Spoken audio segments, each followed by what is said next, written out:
Olá, amigos e amigas, sejam bem-vindos ao nosso programa O Reformador, onde aqui nós falamos sobre essa revista que é um veículo de comunicação e unificação da Federação Espírita Brasileira.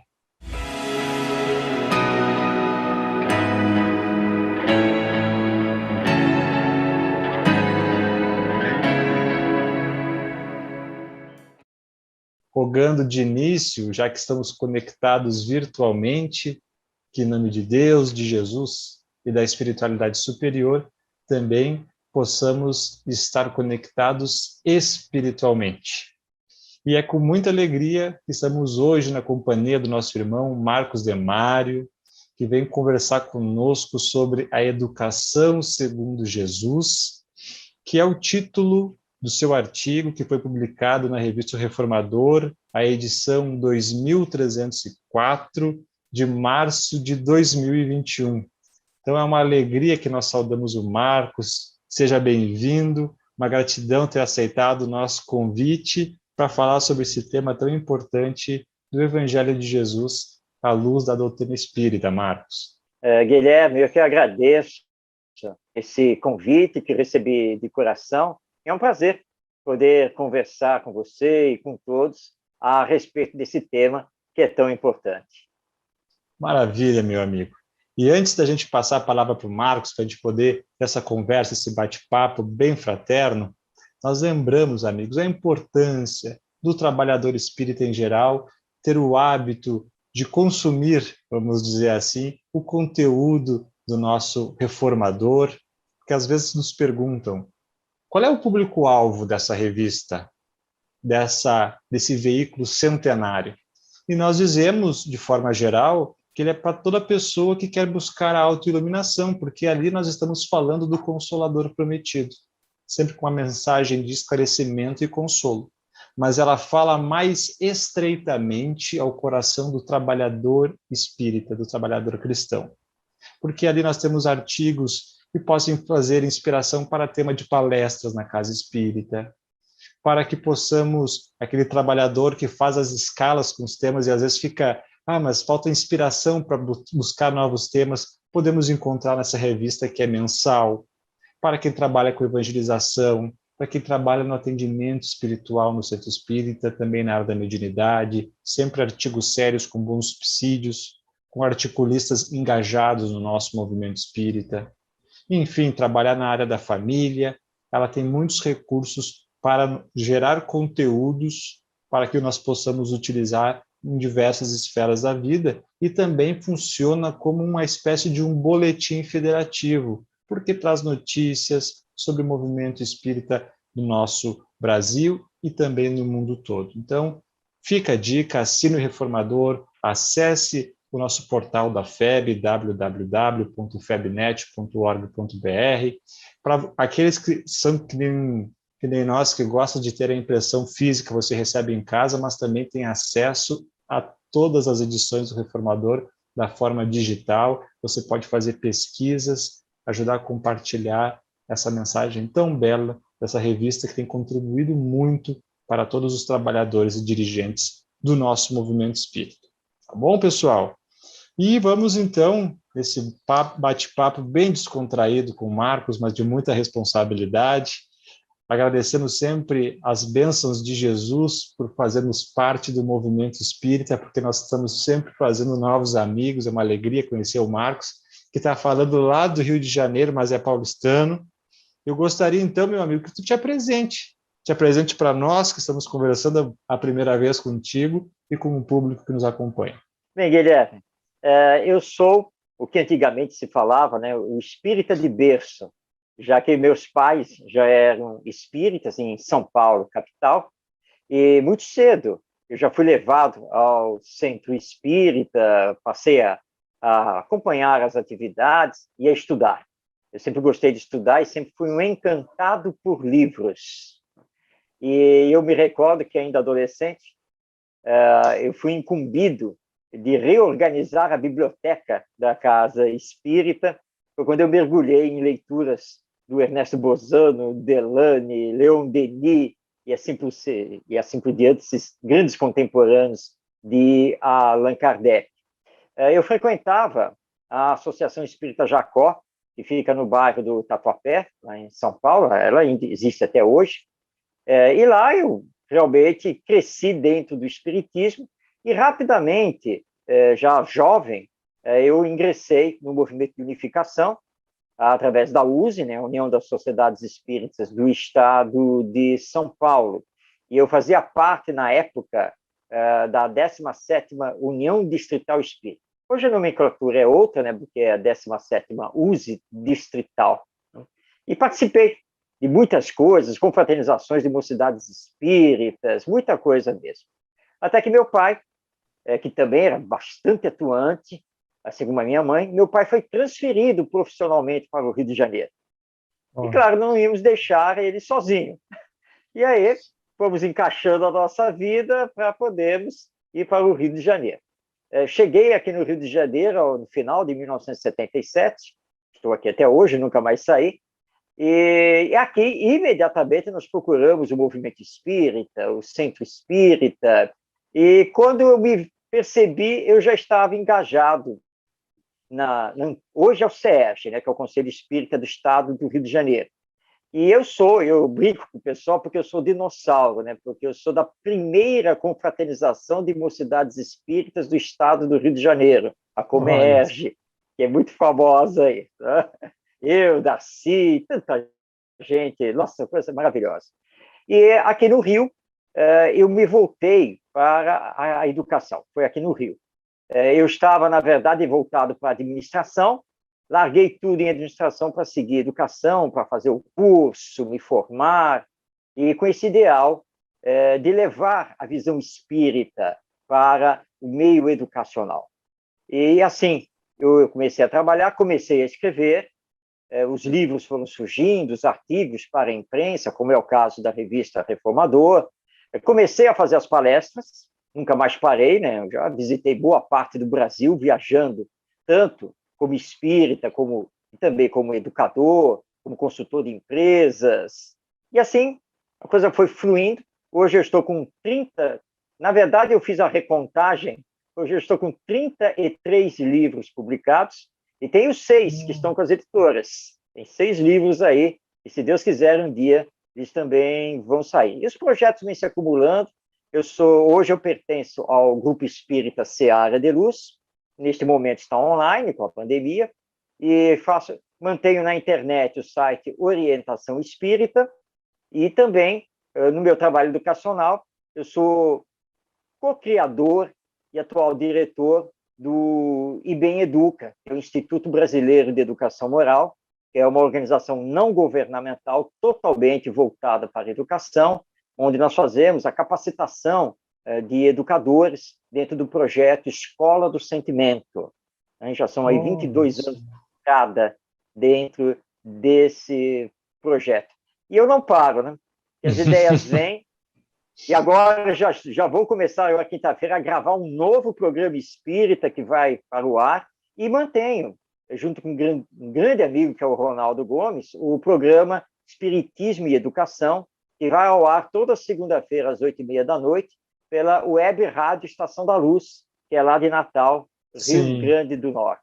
Então tá aí, maravilha. Resumidamente, a trajetória. Obrigado, Marcos. Mas realmente assumiu a tarefa do compromisso espírita e o semeador está saindo a semear, né, meu amigo? Importante a gente dizer que dentro da proposta desse nosso trabalho que surge para conversarmos sobre o reformador, nós temos algumas finalidades com esse projeto, né?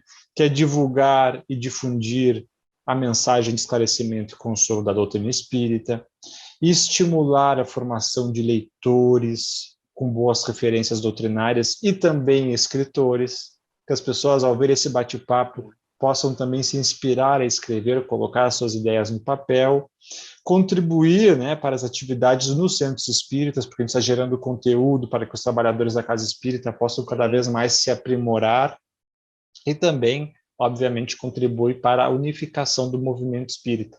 Então, uma coisa que é muito importante a gente conversar com os articulistas, com aqueles que se propuseram a escrever e compartilhar a mensagem através de textos, como é que é a concepção Como é que você começa a escrever? Como é que é a ideia? Como é que surge a estrutura do texto? E com um título tão belo, né? Educação segundo Jesus. Como é que foi esse teu processo de criação, Marcos? Bom, Guilherme, escrever é uma arte e que você desenvolve se exercitando. Primeiro, eu recomendo a todos que sejam bons leitores. Um bom escritor é um bom leitor. Ler os outros, mergulhar neste universo literário espírita, por exemplo, ele vai lhe enriquecer muito. E você aprende muito com os outros autores. As ideias, elas fluem. Né? Claro que você está assistindo alguma coisa, alguém está conversando com você, você está lendo algo, e isso ou aquilo lhe chamam a atenção. Eu tenho por método anotar. Eu anoto. Isso aqui dá um bom tema. Eu acho que vou escrever sobre isso. Então, eu anoto lá para mim e deixo ali. Né? Porque aí precisa vir a inspiração. Alguns temas requerem mais pesquisa e o escritor precisa entender isso. Nem tudo sai da cabeça ou da inspiração dos espíritos. Há temas que requerem que você mergulhe na literatura, que você vá atrás da pesquisa. Né? Então, existem textos que são realmente mais elaborados. Quando eu escrevi o meu primeiro livro, o livro Preciso Amar, ele veio assim de um jato.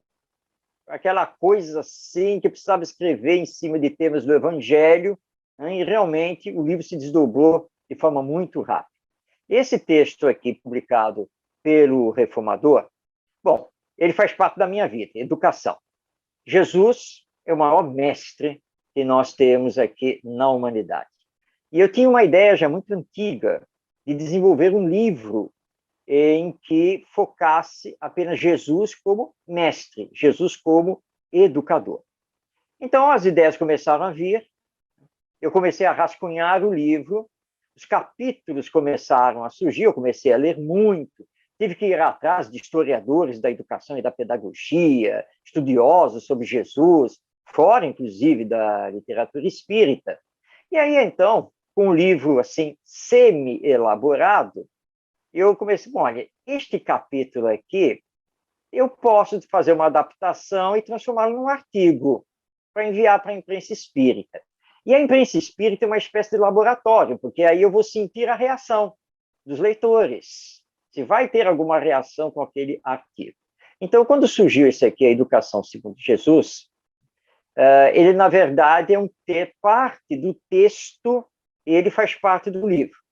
E na outra parte eu adaptei, porque livro é uma coisa, o texto para uma revista é completamente diferente. Então, você tem que aprender a fazer essa adaptação também. E aí deixar fluir. Se você não conseguir escrever de pronto, muito bem, deixa para o dia seguinte. Eu faço muito isso. Às vezes eu fico na frente do computador, né? Fico olhando para o texto. Bom, eu vou terminar esse texto hoje. Tá? Mas os espíritos estavam com outra ideia. Eu simplesmente não consegui. Não vai ser hoje. Não vai ser hoje. E aí veio surgindo. O livro, inclusive, está pronto. Ele se chama Jesus, o maior educador da humanidade.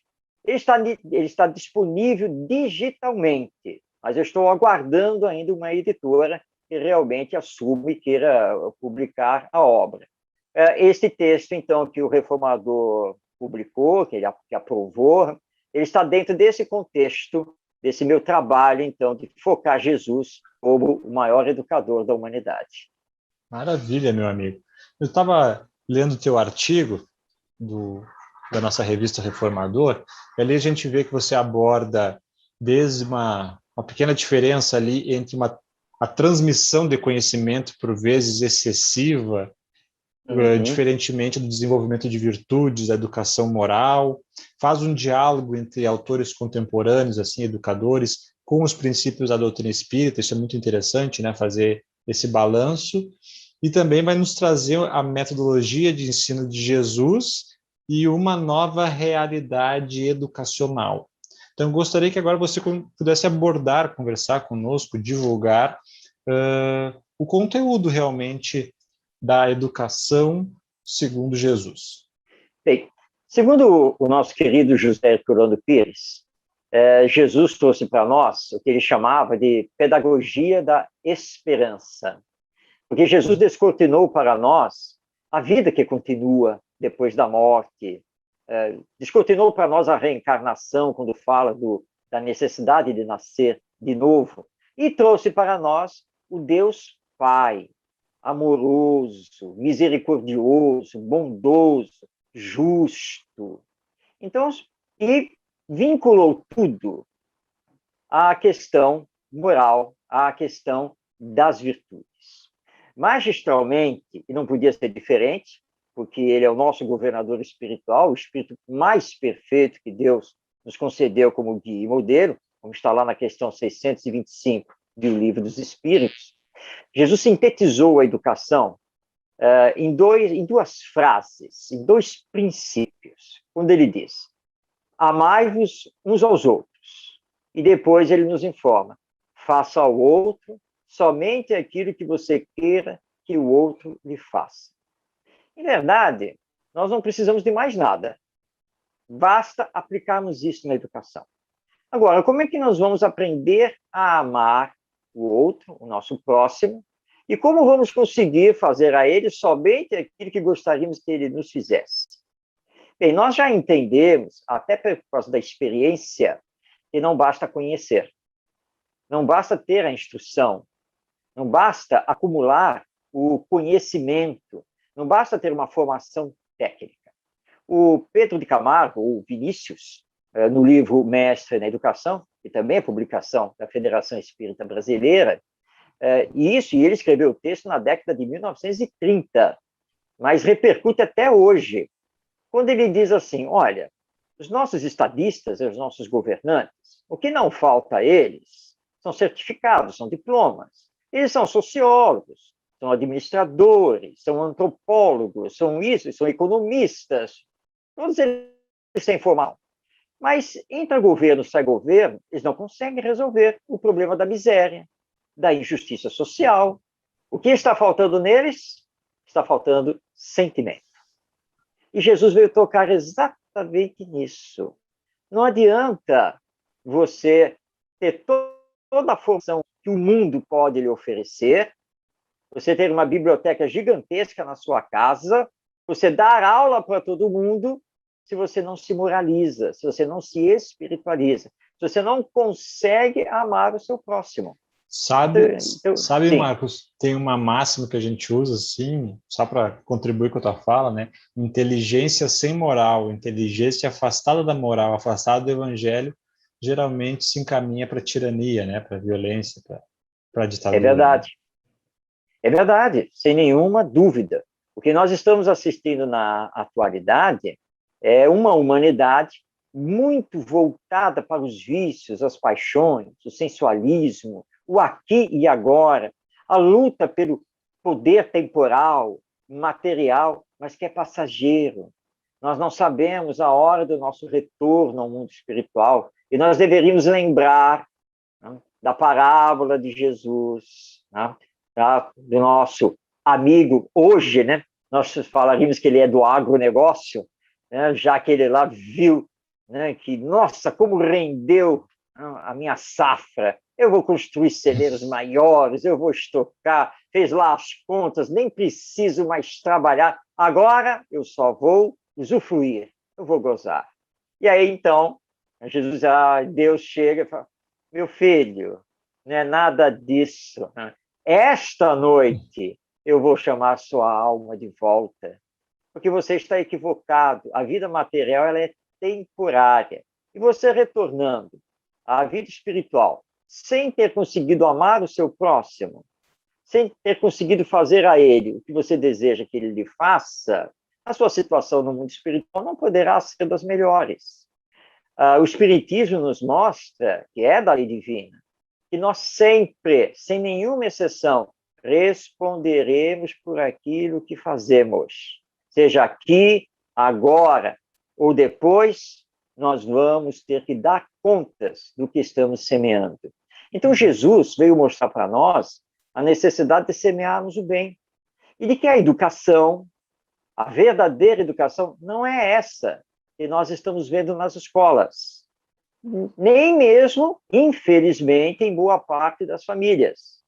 Muitos pais estão preocupados na formação profissional, técnica dos seus filhos, mas não estão preocupados se eles vão ser honestos, se eles não vão ser corruptos. Mas essa deveria ser a maior preocupação. Por isso a tese do Espiritismo é a educação moral. Eu enfrento muita resistência com isso no meio educacional. Mas hoje, graças a Deus, já está se falando em educação em virtudes, educação em ética, educação de valores humanos. Está começando, paulatinamente, a haver uma aproximação. Mas Jesus foi enfático. Se eu não sou, como querer que o outro seja? Porque Jesus, ele falou muito na autoeducação. E nós sabemos que o exemplo é o maior mestre dentro da educação. Porque eu posso falar bonito, eu posso mostrar conhecimento, eu posso fazer sermões maravilhosos, mas, na verdade, nada disso educa. A força da educação é o próprio exemplo. E o cristianismo e o espiritismo vêm nos levar a isso. Quando eu leio, lá na questão 625, que Jesus é o guia e modelo, então eu penso assim, bem, se a informação é que ele é o guia e modelo, então o meu guia e o meu modelo não é o artista X, nem a artista Y, nem este nem aquele, porque esses são ícones humanos e muitas vezes vazios. O esforço que eu tenho que fazer é de seguir Jesus. Ele é meu guia e modelo. Eu, como espírito imortal, sou destinado à perfeição. Preciso chegar lá. Eu tenho que fazer minha caminhada. Como lembra a Joana de Ângeles, eu sou o construtor de mim mesmo. Ninguém pode fazer por mim. Bem, como eu faço isso? Vamos lá começar com o conhece-te a ti mesmo. E aí, então, eu começo a fazer minha autoeducação, vou analisar quem eu sou, como eu sou, as minhas tendências de caráter, o que eu já estou trazendo, o que eu preciso conquistar e tenho que me trabalhar. E nada melhor do que fazer isso com Jesus. É segui-lo como modelo. Como ele fez? Como ele faria no meu lugar? Então, os textos foram surgindo, até que eu decidi, então, a entregar esse texto para a revista Reformadora, e o nosso querido Evandro Noleto, ele aprovou, ele disse, não, está ótimo. Eu até escrevi mais alguns textos em relação a Jesus como educador, e para destacar esses princípios. E os princípios de Jesus na educação são essencialmente morais. Agora, ele tinha uma didática exemplar. A utilização das parábolas, de ensinos diretos, quando era o caso. Né? É uma didática, assim, fantástica que ele utilizava e que nós precisamos ainda estudar muito. Maravilha, Marcos. E também você estava falando, estava começando a refletir também o papel de Allan Kardec, né? Porque você escreveu um título sobre educação no mês de março, em que nós lembramos, né, da desencarnação do codificador no dia 31 de março. E ele foi um grande educador também, né? E contribuiu em vários aspectos para a educação, e ele usa o termo em O Livro dos Espíritos, que educação é o conjunto de hábitos adquiridos. E que, na verdade, o nosso sofrimento é porque os nossos hábitos, eles estão distanciados da lei divina. Então, o Evangelho, né, é uma pedagogia para que nós possamos criar novos hábitos em harmonia com as leis naturais, com as leis divinas, com as leis de Deus, porque ela é a única verdadeira para a felicidade do homem. Indica-lhe o que deve fazer ou deixar de fazer, e ele, o homem, né, ser humano, só é infeliz quando dela se afasta. É verdade, Guilherme, sem dúvida alguma. Nós temos, no trabalho de Allan Kardec, o trabalho de um verdadeiro educador, um homem voltado inteiramente à educação.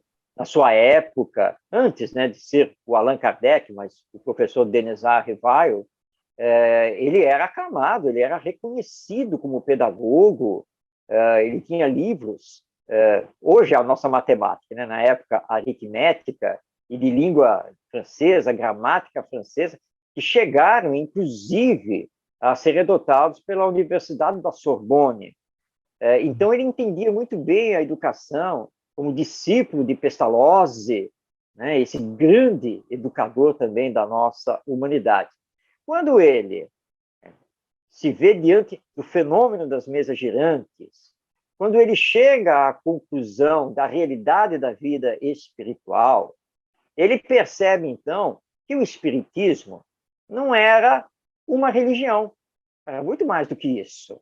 Por isso que ele faz questão, nos seus textos, de dizer que o espiritismo, antes de mais nada, é uma doutrina filosófica com bases científicas e de consequências morais, ou, se quisermos, consequências religiosas. Mas sem pensarmos aqui em religião formal, porque isso o espiritismo não é. Nós não temos sacerdotes, rituais, nada dessas coisas. Ora, quando você pega, então, a alma imortal, a reencarnação, a comunicabilidade, a lei de evolução, você está diante de uma revolução. É uma revolução pedagógica, mas que Jesus já tinha trazido. E Kardec é muito claro, né, quando ele escreve o Evangelho segundo o Espiritismo. Esta obra se atém aos ensinos morais de Jesus estudados à luz da imortalidade da alma. Porque o resto pode ser discutido, pode ter mil interpretações, mas os ensinos morais não. E eles são a essência.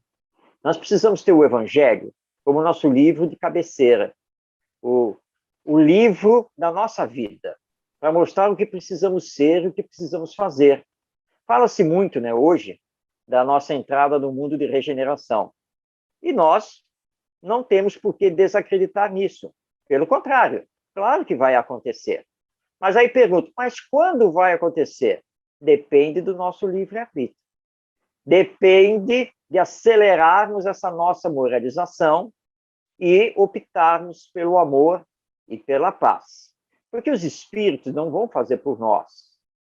Não é a missão deles. Nem Jesus vai fazer por nós. Mas, sinceramente, Marcos, acho que nós só vamos entrar no mundo de regeneração se Jesus voltar. Mas Jesus não precisa voltar.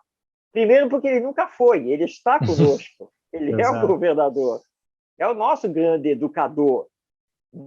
Nos deixou ensinos, como lembrou Gandhi, né? Olha, pode acabar tudo na humanidade, mas se sobrar um exemplar do Sermão do Monte, a humanidade já tem tudo. Então, nós temos que segui-lo, fazer esse esforço. Então, o Evangelho, na verdade, é um livro pedagógico. O livro dos Espíritos é um livro pedagógico. E que nós só temos, então, que fazer o próprio esforço de sairmos da teoria para a prática. E eu sempre digo assim, mas olha, para isso tem que mudar de profissão. Mas como assim mudar de profissão? Sim, deixar de ser fiscal do alheio, dos outros, para fiscalizar a si mesmo. É isso que nós temos que fazer. Maravilha. Você foi falando, nós vamos lembrando, né, Mário, para a gente já encaminhar para o nosso encerramento, a máxima, né, a orientação do Espírito Alcione, lá no livro Renúncia, né, o Evangelho deve ser estudado, meditado, sentido e vivido, né?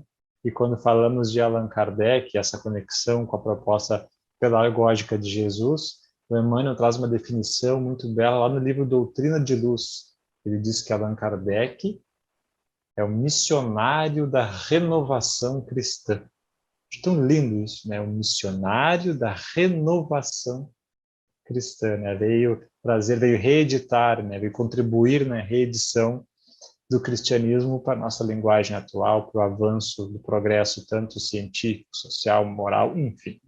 Tá bom, gente? Vamos então encerrando esse nosso bate-papo, muito bacana, já convidando o Marcos para estar conosco em outros encontros, né? Não faltarão oportunidades, e que tu possas deixar uma mensagem para quem está nos acompanhando, Marcos, para a gente fazer o fechamento do nosso bate-papo, uma mensagem de esperança, de consolo, de motivação, enfim. Te passo a palavra para que possa te dirigir diretamente a quem nos acompanha. Esperança sempre, porque nós entendemos com a doutrina espírita que não somos abandonados, que não existe a sorte ou o azar, que nada acontece por acaso, que tudo tem a sua razão de ser. Esperança porque somos espíritos imortais. Nós sabemos que a vida continua após a morte, que a porta nunca se fecha e que nada acontece sem que Deus o permita. E se Deus o permite, é porque é uma necessidade ainda nossa. Caminhemos no bem, plantemos o amor, sejamos os semeadores dessa era nova, a era do Espírito, e não nos preocupemos com o julgamento humano. O importante é estar com a consciência ligada à verdade, porque o que importa é o julgamento de Deus, nosso Pai. Então, abracemos o Espiritismo, estudemos, tenhamos Jesus como nosso guia e modelo e sigamos em frente com toda a fé e com toda a confiança. Maravilha. Obrigado mais uma vez, Marcos. Obrigado a você que nos acompanhou nesse nosso programa onde falamos sobre a revista O Reformador. Acesse o portal da Federação Espírita Brasileira, assine, conheça esse trabalho tão belo que já cruza mais de 100 anos e também acompanhe as mídias sociais da FEB para que você possa estar sempre atualizado acerca do movimento espírita brasileiro, mundial, bem como se apropriar, né, beber da fonte da mensagem espírita divulgada pela Casa Máter do Espiritismo no Brasil, a Tenda de Ismael. Obrigado pela companhia, curta, compartilhe e divulgue com seus amigos para que possamos levar cada vez mais essa mensagem de esclarecimento, de consolo do Evangelho de Jesus, à luz da doutrina espírita. Muita paz a todos e até um próximo encontro.